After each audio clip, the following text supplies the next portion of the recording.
wabarakatuh. Perkenalkan, kami kelompok satu dari K2 mata kuliah Rangkaian Digital. Dan perkenalkan nama saya Habib Fabrizio Rashid dengan NIM G64012211013 dan teman saya. Saya Maulana Baki dengan NIM G64012211021. Baik, di sini kami akan menjelaskan ataupun akan mengerjakan tugas rangkaian digital untuk sesi prawas. Pertama saya akan share screen terlebih dahulu. Oke, untuk kali ini kita akan ataupun kami akan mengerjakan tugas 3 nih tentang implementasi fungsi boolean dengan multiplexer. Nah, di sini kami akan mengerjakan tugas ini berdasarkan tugas yang telah diberikan pada saat raw test kemarin, yakni minimasi fungsi boolean dengan keymap, yang mana kami yang sudah kami kerjakan dan kami mendapatkan indeks yang pertama karena kami kelompok pertama juga. Nah, untuk kali ini kita akan menggunakan multiplexer dalam pengerjaannya. Baik, terus untuk selanjutnya, di sini kami akan memulai dengan melihat dulu cara mengerjakannya dengan panduan dari PPT yang ada di course. Nah, di sini seperti biasa kita mengimplementasi dari tabel kebenarannya terlebih dahulu. Nah, setelah itu, karena kita akan menggunakan multiplexer, kita lihat lagi nih di bagian ini. Nah, untuk di bagian ini, kan ada bagian CBA. Nah, CBA itu kita gunakan sebagai selector line, yang mana nanti selector line ini tidak boleh kita ikutkan dalam eh, untuk penentuan dari fungsi akhir. Fungsi akhir itu yang di sini F sama dengan D, F sama dengan D, F sama dengan D aksen, hingga F sama dengan 1 itu. Kalau yang ada di gambar tersebut. Nah, kemudian, sehingga karena kita menggunakan ABC itu sebagai selector line, jadi fokus kita sekarang hanya melihat dari bagian D dan juga dari bagian F untuk penentuan dari F yang ada di bagian ini, F sama dengan D, F sama dengan D. Itu kita lihat dari bagian hubungan antara D dengan F. Baik, untuk yang selanjutnya, di sini kita juga menggunakan ini teman-teman. Ini tuh 01234567 itu kita ibaratkan dengan I0. Nah, I0 itu gimana? Kita balik lagi ke sini. Oke, yang pertama kita pakai I0. Untuk I0 sendiri yakni kita menggunakan indeks yang bernilai 0 dari selector line kita tadi. Karena selector line kita tadi itu kita memakai ABC, jadi untuk I0-nya sendiri kita lihat dari yang nilai A, B, C itu ketiga-tiganya bernilai 0 pada tiga bilangan biner tersebut. Terus untuk I1 ya kita lihat ketiga-tiganya yang bernilai 001.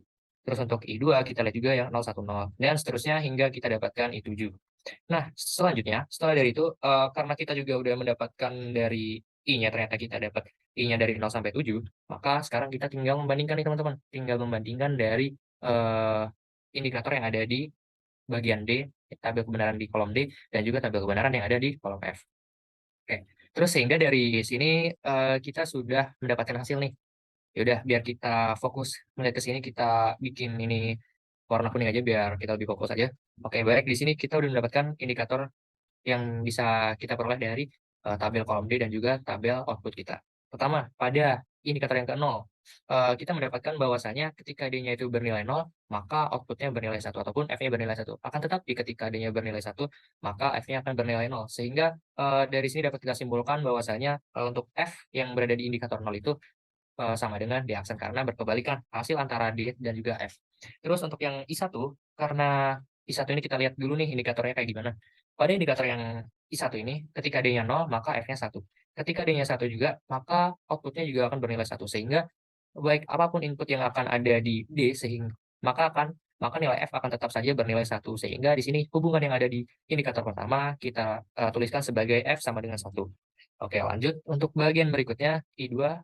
Nah, I2 ini juga kasusnya sama kayak yang ada di I1, yang mana ketika D-nya 0, F-nya 1, ketika D-nya 1 juga F-nya 1. Nah, hal tersebut menandakan bahwasanya baik apapun yang ada di input yang bernilai di D itu apapun nilainya, baik 0 ataupun 1, maka akan menghasilkan output bernilai 1. Sehingga F-nya kita tulis juga dengan F sama dengan 1. Nah, hal tersebut juga berulang dan juga dialami dari I1, I2, I3, I4, I5, I6 hingga ke I7. Ternyata kasusnya sama, maka kita tuliskan sebagai F sama dengan 1. Jadi di sini kita hanya mendapatkan dua perbedaan saja, yakni F sama dengan D aksen dan juga F sama dengan 1. Nah, terus bagaimana cara kita menggambarkan fungsi-fungsi tersebut, fungsi-fungsi baru dari I0 sampai I7 agar seperti yang ada di gambar slide ini.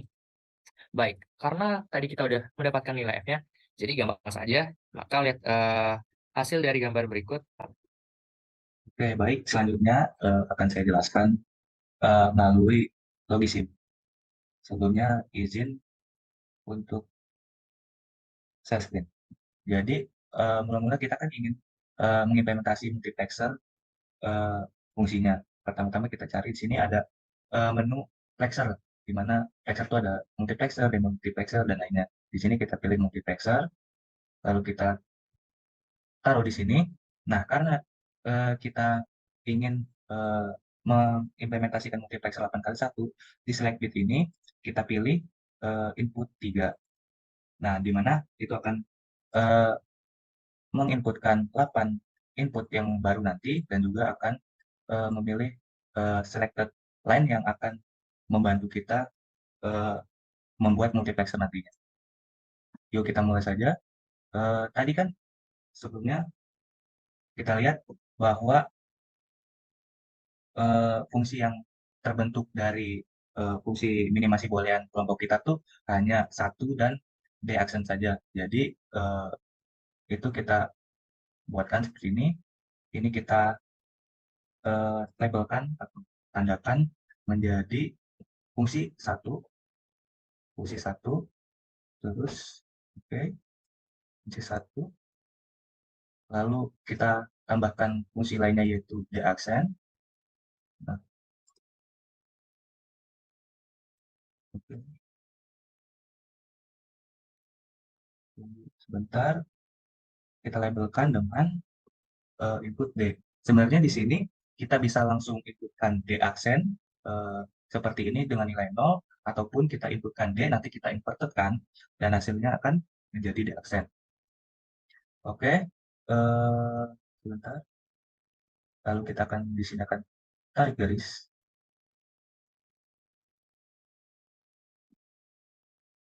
Kita, oh, wait, salah.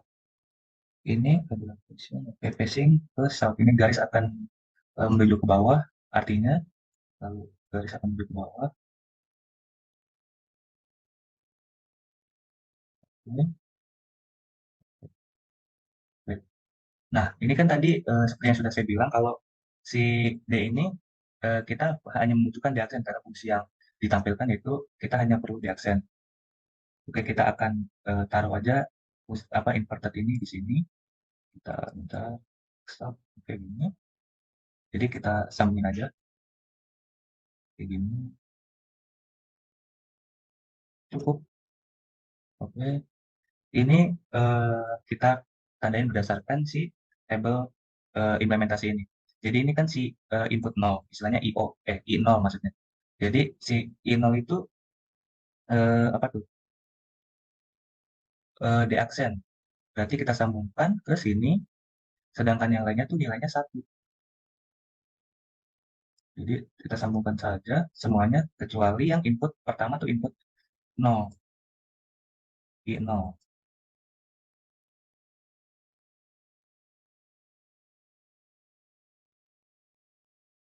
Oke, semua udah. Nah, ini belum selesai. Kita perlu menambahkan selected line yang sebelumnya dijelaskan, yaitu kita perlu selected line untuk menampilkan fungsi dari multiplexernya. Nah, kita biasanya ada 3, kita labelkan dengan A, B, dan C. Nah, seperti ini. Lalu kita cari di menu ini input atau output untuk menampilkan output yang lebih menarik nanti, biar bisa dilihat nanti. Nah, jadi seperti ini sudah jadi. Jadi penjelasannya itu gimana? Jadi di sini kan selected line. Jadi istilahnya ini, kalau misalnya kita lihat dari tabel implementasi di sebelah kanan, di kanan misalnya kita selected line 000. Nah, itu tuh apa fungsinya di aksen, di mana di aksen tuh kalau misalnya kita fungsikan menghasilkan LED yang nggak nyala, karena kita outputkan misalkan ke sini LED. Lalu eh, yang lainnya, misalnya kita 001, selected line yang 001, 001, terus kita ubah tuh selected line-nya 001. Nah, terus kita ubah, coba selanjutnya 010 di input kedua. Kita ubah 010 dan juga nyala. Nah, ini bakal nyala seterusnya di pada input I7, yaitu 111.